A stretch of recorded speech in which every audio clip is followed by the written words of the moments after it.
Glasses off. Okay. What's up, y'all? It's your girl Camera. You're watching Camera Music TV, and I'm back for another Insecure review. Let me try not to hit these people. Hold on.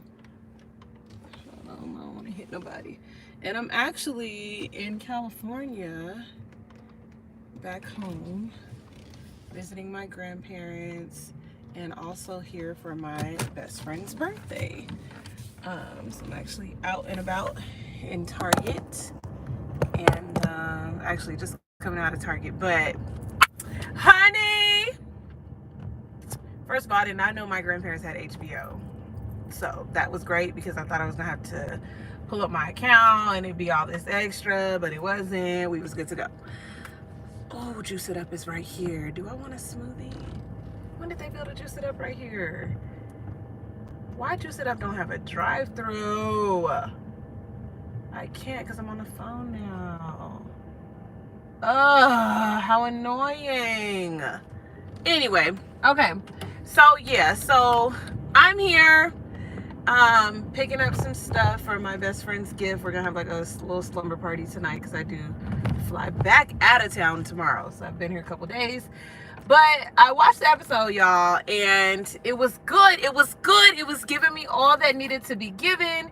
And it excited me because so many questions got answered, but at the same time, it frustrated me because so many more questions were posed, okay? My best friend had a lot of thoughts that were like the total opposite of what I thought and how I felt. Like, I was like, I did not get that perception at all, and I felt like Issa should have did this. And so if anything, the episode created lots of great dialogue. Do I need to be in right lane, left lane, right lane? It created lots of great dialogue, but it's still, with only one episode left, I was just very frustrated because I'm like, okay, like this could have been this could have happened episode 8, but I feel like last season they gave us a whole episode of a conversation between Issa and Lawrence, and so this season I'm like, I don't think that Lawrence deserves that much time. One thing about Lawrence is he don't be about no action until somebody puts the battery in his back. Okay, quote unquote Chad. Okay. So so let's start from the very beginning. Issa and Nathan are looking at places. And because remember, last episode they were thinking about it, now they're actually doing it. And while they're on this little tour of this like house to rent, you know, they're talking through stuff, and I'm just like, oh, this is real cute. Like, this would be really great if it worked out. But in my heart of hearts, I'm like, nah, it's not that it's not gonna work out because Nathan's just not forthcoming. He has his own stuff with him, but I feel like Issa's not done with Lawrence. And she's also has not been honest enough about that with Nathan. Okay, so as they're walking around, and even in this moment when he's like, she's saying, you know, the second bathroom would be great because you know how y'all be doing when y'all leave the toilet seat up. And my husband don't even do that. So I'm like, okay, you're pulling from an experience with one dude, and he says, I don't know what kind of dudes you used to living with, and she awkwardly brings up her brother. So that right there is an indication, like, okay, you're guarding this 5-year relationship you was in with Lawrence when before you was more open about it with Nathan. Now you're guarding it because you feel guilty because you know that you've been having these thoughts about him. You know you seen him in the hospital. You know you keep going off in these daydreams where you meeting up with Condola and kicking this baby. You know there's something there in brewing. Hey, Trey. You know that there's something there in brewing with Lawrence. So it's like, because you know that, why not just say it? Especially because Nathan is the one that you have been the most authentic with. Like, they took off into somebody's backyard, and, you know, was in that pool randomly together making out. Remember, like, they're way more adventurous. So the fact that she can't just be open and honest with him is really just irking me. But anyway, yeah, so they exchanged that awkward moment. Remember that we're getting ready for this party that Tiffany's having. And most of the time, when a lot of this mess goes down, it is Tiffany's event, okay? Lawrence and Condola meet at Tiffany's baby shower. That whole like collision of like Dro and Molly and them hooking up in the bathroom and all of these different things, that was at Tiffany and Derek's Christmas party. And so now it is Tiffany. Now here it is, Tiffany and Derek's going away party. And I kind of was like, hold on, let me remember where I'm going for just a minute. I went there. I kind of want to go because there's stuff in there. I kind of want to go back to Hobby Lobby. Oh, I need to go to the bank. Okay, we'll go this way. I kind of hold on. Let me think where I was at. Oh, a lot of these things happen at their party, right? So they're getting ready for this party, and we know that everyone's going to be there. We kind of get to the party pretty quickly because so much is going down, right? We know that, we see Lawrence is talking to Chad because remember, Lawrence is staying with Chad while he's trying to figure out where he want to stay. And he says that he want to feel right about the place. Once he get there, he don't want to have to move. And I'm just like, I feel that on one hand, but on the other hand, I'm like, bro, you can't just keep shacking up with Chad. Like, I don't know. And I'm wondering, like, what's he doing for work now? Like, did he move jobs? Like, the timing kind of has me thrown off because I know it's supposedly like a year plus later, but the baby still look the same size. I know that we did like a flashback, but in the current time, where are we at? You know what I'm saying? I don't know. Okay, so yeah, so we hear him talking to Chad, and I'm just like, Chad is swallowing this shirt, first of all, like arms just huge. Second of all, Chad is always giving terrible advice. Now, on one hand, he's right. Like, Lawrence he ain't fight for Issa at all. But also, did he have the grounds? Did he have the grounds to fight for Issa? Like, bro, you have come in and out so many times. Like, and yes, on one hand, like, this is their dynamic because they were in love. She cheated. He didn't have his stuff together. Now he's gotten his stuff together. Now they're getting back together, falling back for each other. And now he's got a baby to introduce into the fold. So they have a lot of water under the bridge. I get it. But also, it's like, we talking about fighting for her, and it's supposedly been a year later. You don't know what she's been up to. You don't know none of that. So the fact that you think you can just waltz back in and fight for her was annoying. But Chad has already put the battery in his back, so we already know it's going down. Because anytime Chad says something, your boy does it. Anytime.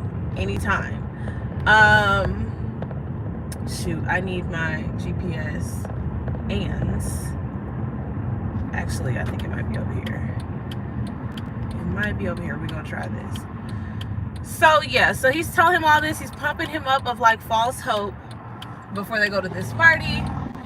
They go to the party, and the party's super nice. I'm like, Tiffany, where your parents stay, girl? House super nice, all of those things. And Issa looks good in her yellow. Molly walks in with Torian. Issa walks in with Nathan. Kelly's standing there with Derek and Tiffany. You know, it's always a trio. And you know, I'm just like, everything that went down, I'm annoyed. Oh, I'm sorry. Make sure you come back, though. Make sure you come back. But thank you for stopping by. Everything that goes down, I'm like, this could have been avoided with a conversation in the beginning. Like, ain't no way I'm walking my new man that I'm in love with, that I'm looking for a place to stay, like looking for our new home together with. I'm not walking him into no place with all my people where I know my ex is probably going to be there. At a going away, he's definitely going to be there to say goodbye, especially since I know that he's moved back. Ain't no way I'm walking him into all that and I'm not saying nothing. I'm not telling him nothing. I'm not prepping him at all. I'm not saying like, hey, this is what we might walk into. Because you know why she didn't do it? She didn't do it because she still got feelings for Lawrence. Because none of this stuff will be awkward. She would be able to say, man, I'm a little nervous because my ex is gonna be there, you know, if she was done. But because she's not done, a part of her was like hoping he was gonna be there. It was. I used to really want them to get back together, but I just don't like when you fully hurt somebody else. Like, she has Nathan fully invested. Granted, he has his things, but also, like, they've been able to, like, work through it with dialogue and get back on the same page and be like, you know, I'm back at it. You know, I'm back in this. I'm not going anywhere. So they've built that muscle, worked that muscle together. So it's like, now that you've done that with him, you can't just betray him at this point and just be like, I'm done, when he's like fully given. But I don't suggest you just stay around and lead him on just because of how much is at stake, like how much he's put on it. I don't suggest that either. But I also don't suggest just hurting this dude. I'm getting upset like these real characters and they're fake. Anyway, so yeah, she walks into this party, standing at this table with Nathan, and happens to see Lawrence over there. They don't catch each other looking. Like, he sees her at some moment laughing with Nathan. She sees him at some, I done dropped y'all off the thing. She sees him in some moment, you know, laughing and, you know, playing daddy and all that kind of stuff. And so they kind of build their own assumptions based off of just nonverbals and filling in the blank, which we all do, and we kind of make these assumptions based on different things that may or may not be true. And so then you run off of those assumptions. So, like, just paint in your mind, Lawrence is now filled in his head that, okay, like, yeah, she's moved on and she's super happy with this dude. And Issa has painted in her mind, well, he's over here playing daddy and like he's gonna get back with her. But you know, Kelly did kind of give her some hope where she said, well, you know, it's kind of trouble in paradise. I don't think they like together because, you know, like, they kind of was a mess, like they didn't have it together, but now they kind of do. So it's just like a whole lot that's not being said because they ain't had no conversation. But I'm just like, girl, why you want this conversation so bad? You just need to be real with yourself, and you should have been real before you ever getting into anything with Nathan. But also, it's like, they've been together, Nathan and Issa, or, I mean, she took that year break. That's what I meant to say. They've been apart and working through their stuff for a whole year, getting to her and self-care and all that. She did that for a whole year. And so for her to go ahead and entertain this thing with Nathan, it had been some time. So I'm just like, why are we acting like Lawrence, we just finished Lawrence 2 weeks ago? Why are we still not done? But that's the thing too. Sometimes, in most times, the ultimate test is seeing that person that you swear you're over with your new person. What I don't want for her, though, or what I didn't want for her, is for that situation to kill all this work that she's done, and which I don't think it fully did, but her response was also very telling. Okay, so yeah, so I'm gonna just park because I don't know where this place is at, and I'm gonna keep driving around wasting gas, and gas is $5 a doggone gallon in California, and heck no. Plus, I'm almost done with the review because this ain't gonna take too long. Okay.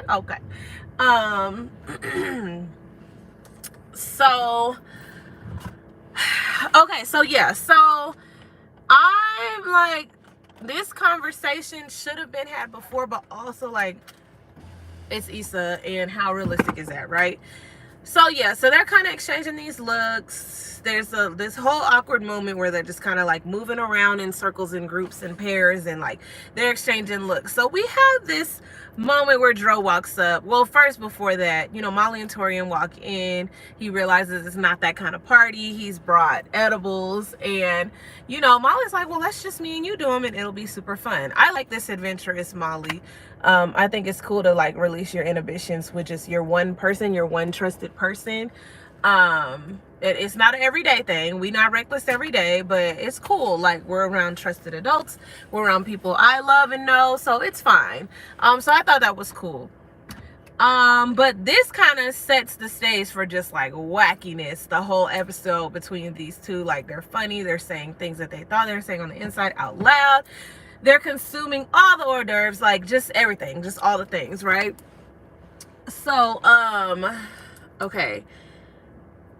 So Tiffany and Derek are kind of making their toast, and Tiffany, you can tell, is still apprehensive about this move. She's just kind of stating facts about Denver, and Derek's kind of looking at her funny, and I'm like, could he not do this job virtually? I mean, to leave your whole friend group. I get it, because I move a lot. I actually do move a lot. In my adult life, I haven't and don't really plan to. I kind of just want to stay where I'm at for a little bit, but I know what it's like to move a lot. But also, like, your group of friends, like how they're saying they'll fly out, they'll do these things. That is when the test truly comes in of like friendship. And it's not to say like, if you can't fly out, then you're just a trash friend or you don't have money. No, it's not that. It's more like, we make a commitment and a promise that this specific day we're going to do for each other and make each other the priority. And it becomes evident that you didn't do that when you don't deliver.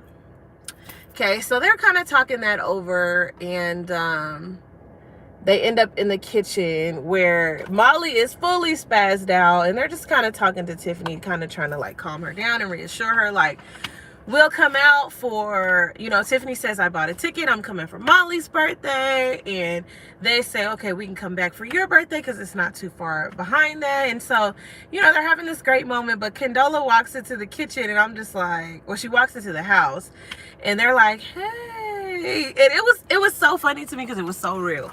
But you know, Condola and Issa exchange like pleasantries, and it's just hard to really read Condola because on one hand, she didn't want to be with Lawrence when he was like, when they were talking and she had the Friendsgiving, and he was all like, okay, yeah, like, I'm really down for this, like, I really like you. And she was like, yeah, bro, it's not that kind of party. Like, I'm not trying to be like that. Like, we could be like that, but we can't be like that. And he kind of took that like, oh, well, dang, like, if we can't be like that, then I don't want that at all, right? And so for her to come up pregnant, it was just like, oh, wow, like, this is the opposite. Like, I guess she had mixed feelings where she realized, like, oh, this is not part of my plan. Like, if I ever became pregnant, what would I do? Obviously, abortion wasn't, like, on her list of things. And so then she's like, okay, well, I'm going to have this baby. But my thing is, you made a decision to keep and have a baby with a guy that you just let down, that you just said you was not fully into having anything serious with until it was in your face. Now you want to do it. So how do you expect him to navigate all these feelings? You expected him to just drop everything and fight for you when he don't even fight for, he wouldn't even fight for Issa. So to see her now trying to navigate, you know, like, they're great co-parents, but it's nothing romantic.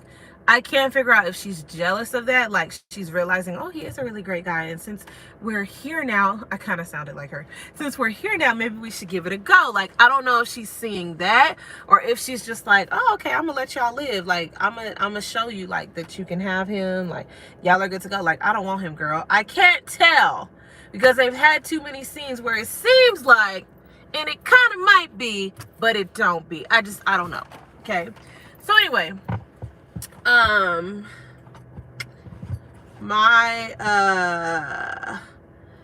look at my nails, terrible. Okay, so Molly walks out and bumps into Dro because Dro walked in. Tiffany thanked Dro for being there, and then Molly says that out loud, so we know Dro's in the building. I still was like refusing to believe they was in this open marriage, but apparently they were. She bumps into him and she is just super forward, super open about everything, and it was so me. It was so me. I know that she is high off these edibles and has been drinking, but it is so me to just be like, oh yeah, this is dude that I was messing with before, but I'm not messing with him anymore. Are you cool with that? Cool. Are you cool with that? Great. If you're not, oh well, I am moving on. Like, definitely me, but you have to obviously be a part of that. You have to have that personality in order to not blow up off of it. But it was hilarious to me, and Torian was receptive to it. Dro was the only one uncomfortable, which made me happy because he was definitely manipulating Molly before. Hot mess express. So yeah, they get that taken care of, and I just was so happy for Molly because I'm like, finally a dude who you know, understands Molly's wacky, Molly's weirdo. I feel like I need to move this car up so I don't get robbed. I might be okay. I'm not in a terrible area, but I can't tell if those are rocks or glass. So maybe move closer where people can see me, where at least I can be caught up in a camera. Yeah. But anyway, so yeah, so says that, and you know, they kind of end up taking over the hors d'oeuvres. They end up in the closet making out in the pantry. Okay, end up in the closet in the pantry making out and stuff. And you know, we have found out that Torian was gonna make partner, had a conversation where they offered him partner, and I really thought that they was gonna be offering Molly partner too, because I'm like, you know, she's always been so competitive at work, so I was kind of shocked that she wasn't more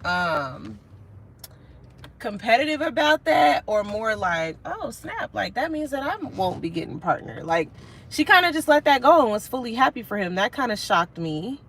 But also, like, sorry y'all, I'm backing up. Also, I was just like, okay, well, we're happy for him. We're not pressed, because you know Molly usually be pressed. So that was good too. So okay, so those two they looking great, they feeling good, all those things. I didn't save the mess for the very end. Let me brace myself because I could barely catch my breath. I'm gonna have the hiccups. So Nathan has already caught Issa looking at Lawrence a type of way, okay? Issa has already looked at him. They locked eyes during the toast, I think, and they still have not spoken. Remember the last time they spoke is when he dropped her off after the airport. She just said, I'm not going to be able to do this. That was a year ago. So it's not like she said, did she use this time to get over him? I don't know. And that's why when people be like, oh, it needs time, I'm like, if the time is not targeted or like rooted in like with a goal, the time is wasted, because here it is, a whole year has passed. You can wait some time in a room for a year. Like, okay, jail. You can go to jail and serve your time for an offense for a whole year and come out of jail and do the same thing, because you ain't thought nothing about what you did. You just spent your time in there, right? So that's different from intentionally sitting in there and learn something from this. That is different, right? So I just don't know if Issa has fully learned something, or if she's like thought about it, tried it, and realized like, no, I fully love Lawrence and this is who I'm gonna love. I don't think that's it, because she's telling Nathan she love him now. I don't know why this is doing this now. Is it plugged up? She's telling Nathan she love him. So I'm just like, what are we doing? So when all the guys move over to the side together, when the girls go out by themselves, I'm like, okay, wait, we about to have Lawrence and Nathan in the same circle? Y'all, I was stressed for her. And this is why you don't invite nobody that you mess around with to your wedding. You don't have them in the same circles, because you just don't know. The male ego, no matter how many conversations y'all have had. Now, granted, if she would have had some conversations with Nathan, I feel like he would have been more prepared for this conversation and less defensive. But because she just kind of walked him into the lion's den with all of Lawrence's friends and Lawrence's people and all her people, and he just in there by himself, Oh, I don't like nothing. I don't like stuff like that. So they sitting there and they talking about food at first, and Lawrence and Nathan going back and forth about barbecue in LA and barbecue in Houston, which would never ever be an argument. We all know what it is, and Lawrence old bum self probably ain't even been to Houston before. But they're having that conversation, and it gets into a back and forth where you can tell us about Issa. So that kind of is like the trigger, the starting point, right? Which makes them resume later. Nathan is like, he gotta go. He comes back and he's talking to Issa very disheveled while she hitting up the dessert bar. Lauren's still looking at her, still checking her out. Remember, he's under the assumption that he needs to fight for her because Chad didn't put this battery in his back. Nathan goes out to his car to meet up with Arik to give him the keys to the shop because he done lost his keys or forgot his keys. And in this moment, Arik pumping him up the way Chad pump up Nathan. He like, what we got to do, who we need to handle, what kind of fade we need to, what we need to do, what we need to do. And you can tell that Nathan is just like bothered. He's like, I'm gonna try to be cordial, you know, because this ain't my people, this her people, this ain't my element. But I'm also like, it ain't nothing about no fight. But because Nathan is already how he is, and Issa knows that, she should have had a conversation with him instead of just walking him into the lion's den. I'm telling y'all, so much clarity would have been there if she just would have had this conversation. If she just would have had this conversation. So, yeah, so his friend didn't pumped him up. He didn't came back in the party. And long story short, Issa comes out. Oh, Condola ended up leaving. And she says, no, you can stay. And that's why I don't know if she was like comfortable with them two or if she was like giving him the alley, like, yeah, go ahead and talk to Issa because I know that conversation need to happen. I don't know. But so Lawrence catches up with Issa. He catches her outside the house. And he like, hey, can I talk to you for a minute? And she just like, you know, kind of looking at him. And he's like, it almost was like dream sequence because he was saying all the things like, you know, I know I had all this stuff going on before and I took this job in another city, but I'm here now and I want you now and I got my baby with me and I want to be down for you and I want you now. And I was just like, hold up. I didn't know if Issa did not have a look in her face that was just like, oh, yes, Lawrence. It was more just like, bro. Like, you are out of line. Like, it was more like that. Thank you, girl. So it was more like that. So that's why I was just like, okay, Issa, growth. But also, the words that she was saying, like, this is not the place to talk about this. But you didn't have no conversation with him before. You called him on accident and you punked out when he called you. If you needed the time to get it back together and get on track with Nathan, you ain't had no conversation with Nathan. And just an episode ago, you was daydreaming thinking like, it's Lawrence calling out to you. So that's why I'm just like, I'm annoyed because so many people are like, oh yeah, she's gonna end up back with Lawrence. And in my heart of hearts, like, I used to want it. I used to feel like she's gonna do it. But then it's like, I don't really want you to do that with the way that you're doing Nathan. You moving extra fast with him. And he just, you know, he got his own things just like every dude do. But it's also like, he's in it with you. And you having second thoughts and you not saying nothing. Or at least you're not pumping the brakes for him to understand, like, I got some stuff. Like, you're just fully going ahead.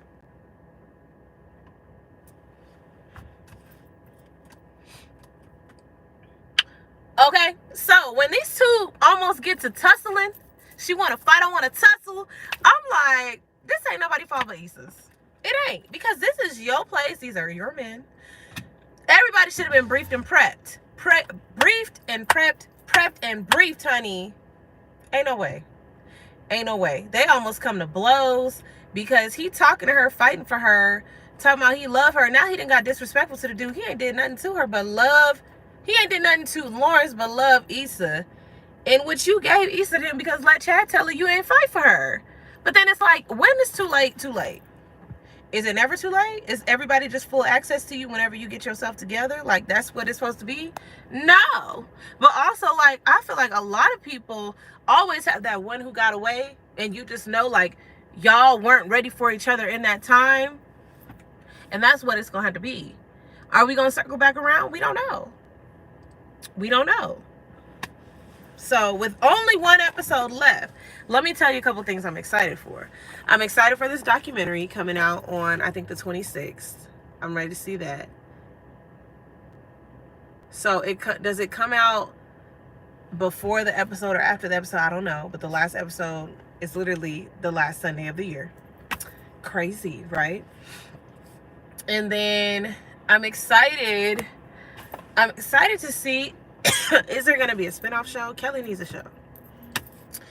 And I'm also excited to see how this ends, because I think something just shot out of my mouth. Because on one hand, Issa deserves to be happy, right? And I saw Nathan smiling on the preview of the next episode. But on the other hand,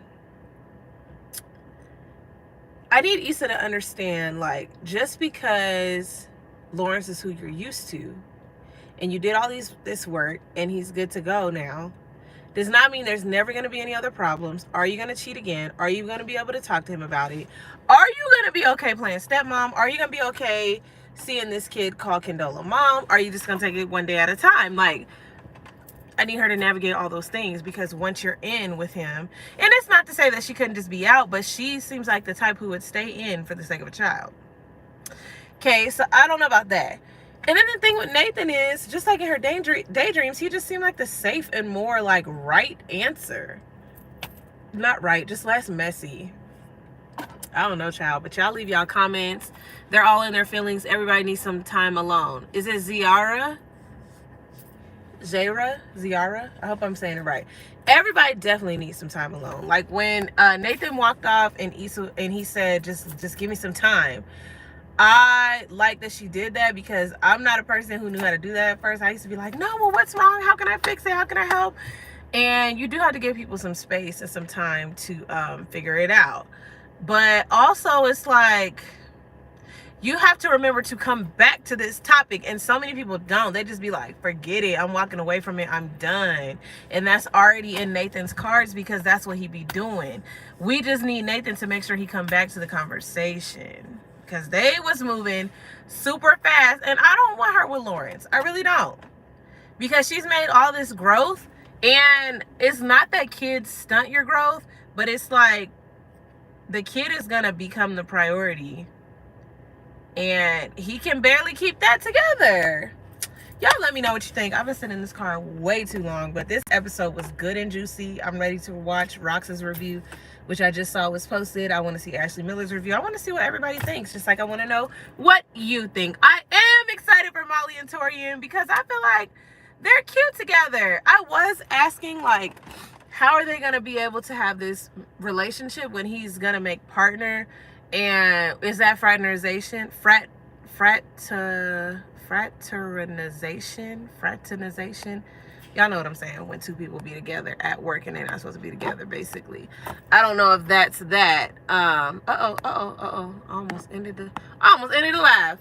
I don't know if that's that, but I'm excited for them, because they just seem to just fit. They let some guards down. They've stopped being so like, work is work, and I don't share my personal life at work. I like that, but also, like, I kind of am hoping that they're able to navigate both together and they can intermingle. But let me know what you guys think. Like the video and share the video with all your friends. Let's get into some conversation about this week's episode. I'm Camray, and this is Camray Music TV on scene in California. I'll see you guys in the next video. Bye!